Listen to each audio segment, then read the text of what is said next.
What's going on out there, peeps? All right, so looky here. I mean, I get all the time in my inbox to please do videos about the Zim Dollar, but here's the I do watch it. I just want you guys to be aware. I'm always keep an eye out on all these different currencies, just in case, because you never know. So, but when it comes to Zimbabwe, because I look for other things, I read articles, kind of trying to figure out what's going on out there, as far as you know, the whole government, politics, business, everything like that. In Zimbabwe, it just every time they seem just like Iraq, it seems sometimes. Every time they seem to be able to take a positive step forward, they end up taking 10 steps back. And the thing is, they have so much natural resources over there. There's no reason for it to be this way, except for it's a very, very extremely corrupt government that's over there. Now, I did read an article, but whoever that guy is there now that's in charge seems to be pretty serious about getting things back on track, but keeps ignoring the recommendations set by the World Bank and IMF to get their currency back on track. And so it's causing a lot of problems. So if he's serious about doing something about the economy and the issues that they're having, he would probably want to listen to them and get back on track. So nonetheless, I did find a couple of articles that I'll share with you. Again, one of them's a slightly older, but another one is a little bit more current, of course. So we'll get into that. But just a quick reminder, we have Pimpy's Investment Chat. It's the same name as the YouTube channel. In here, we do talk about foreign currency investments, gold, silver, and cryptocurrencies, okay? And so, nothing else. I don't want to see no politics stuff. The hard part about dealing with any type of investment, it does seem like a lot of what we're watching to happen is related to politics. And so it's kind of hard to separate the two. Trust me, I'm struggling with this myself.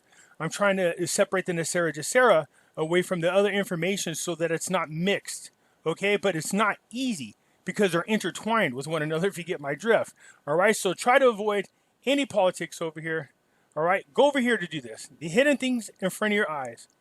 Over here, you could talk about politics, current events, NESARA GESARA, we could talk about over here.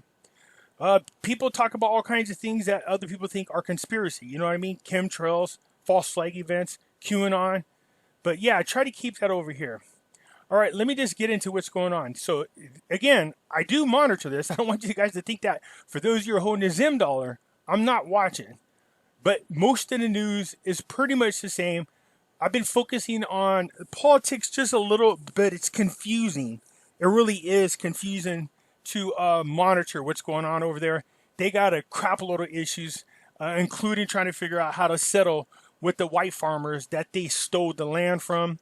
They want to pay them in these bond notes that they want to sell to the public. But the problem is they don't have the credit rating necessary, and they have defaulted on loans before. And this is also affecting their current currency. All right. If you don't have a trustworthy government that people can lend money to, it's going to affect your economy. It's going to affect your currency. It affects everything. But anyways, let's get into this. So the Reserve Bank of Zimbabwe foreign exchange auction system Thursday trading saw the official rate increase 1 to 80 against the US dollar from a previous figure of 1 to 75. So it's been pretty much the same for like the last, I don't know, 6 weeks or so. 1 to 75 is about the norm, okay? It's been kind of fluctuating a little bit more, a little bit less, but that's about where it is. The foreign currency auction has been divided into two segments. The main segment bringing together formal corporate companies and the small to medium enterprises segments where small businesses trade.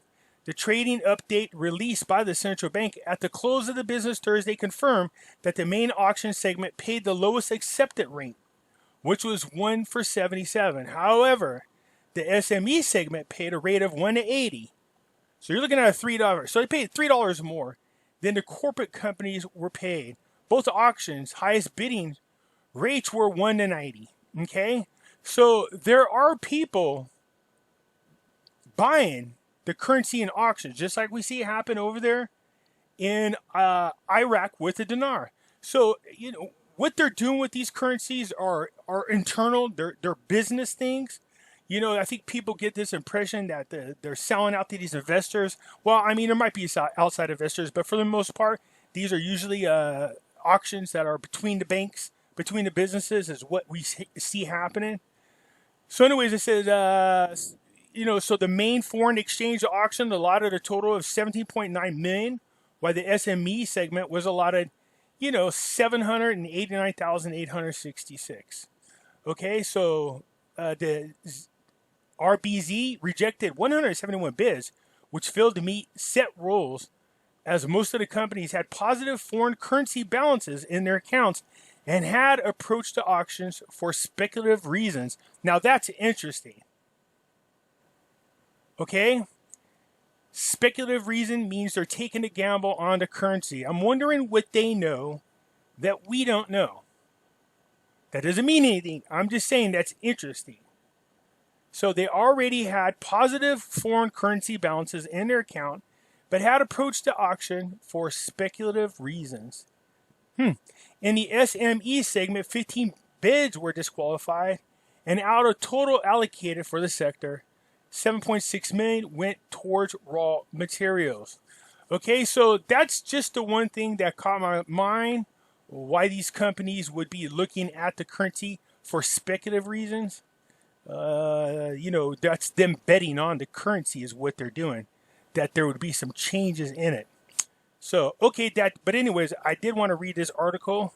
As you can see, that is the only part of that article that caught my attention, and I thought maybe we should share this. So this article is a little bit older, but it talks about the Zim Dollar Future, bright, okay? The future of the Zimbabwe dollar inspired confidence in the government to continue to maintain it as a legal tender, a senior official said. Speaking at a business bazaar in the country's second city on Friday, Finance and Economic Development Minister said that the Zim dollar has a bright future. It could have a very bright future. It really could. Yeah, every time I kind of read these articles about some of these countries, you start to realize the politicians, just like in our country here in the United States, the politicians get fat off the corruption. They do it here as well. And could care less about their people. They'll go around pointing fingers at one another, but get nothing accomplished. And meanwhile, they're bed buddies with the banks, the major corporations, and the media. That's here in the United States. But all I can think about is, who does this affect? The people. So the local business person, the future of the Zim dollar is bright. You are abusing it. We will use it. And as government and together with you, the private sector, I believe we're on the right track. I love how it says the future of the Zim dollar is bright. You are abusing it. We will use it.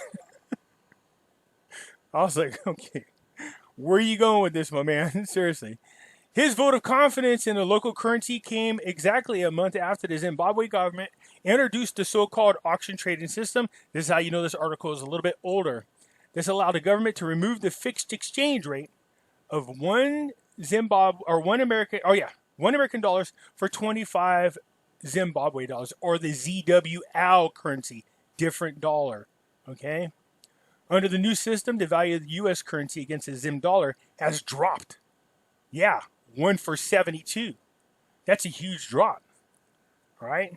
So, again, it's their inflation that's killing them. Okay? So again, I wanted to share this with you because people say, Pimpy, you never do anything on the Zim. It's not that I don't do anything on the Zim. I do pay attention to it, but there's just not a lot going on. There's problems with what's going on in Zimbabwe. Not to mention, they're struggling on how to pay back the IMF. And like I said, pay a settlement that they agreed upon in the billions to about 3,500 white farmers, which is a huge chunk. Well, it's Zimbabwe dollars, of course, but it's just the bonds are no good. They want to sell bonds to raise the money to pay the farmers. So, again, I just, without an overhaul of government, I mean, I guess the leader that's there is supposed to be a really good guy. I don't know. It's not like we have Trump here. He's a good guy, but it's kind of hard to make the changes you need if you don't have the right government in office to see your vision and help you along. Right now in our politics, the House of Representatives don't care about anything for the people. They're more focused on resentment or resist. So I see that happening in Iraq as well, and in Zimbabwe. You got these lower governmental people just making it difficult to get anything accomplished. All right. So anyways, again, I told you, I wanted to share this with you guys because I get asked about this all the time. You'll see that I'll do Zimbabwe videos from time to time. Not a whole lot of them, but I will from time to time, just because nothing major has happened yet.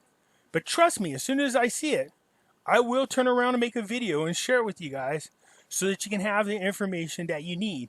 Now, last time we saw that the rate change did happen. We saw it in the news. But nobody, I think, in the United States could figure out how the hell to benefit from the rate change. I don't think that ever got resolved. And everybody that I saw that was able to do anything with it came from Canada. So I don't know. I don't know anything about the Zimbabwe dollar as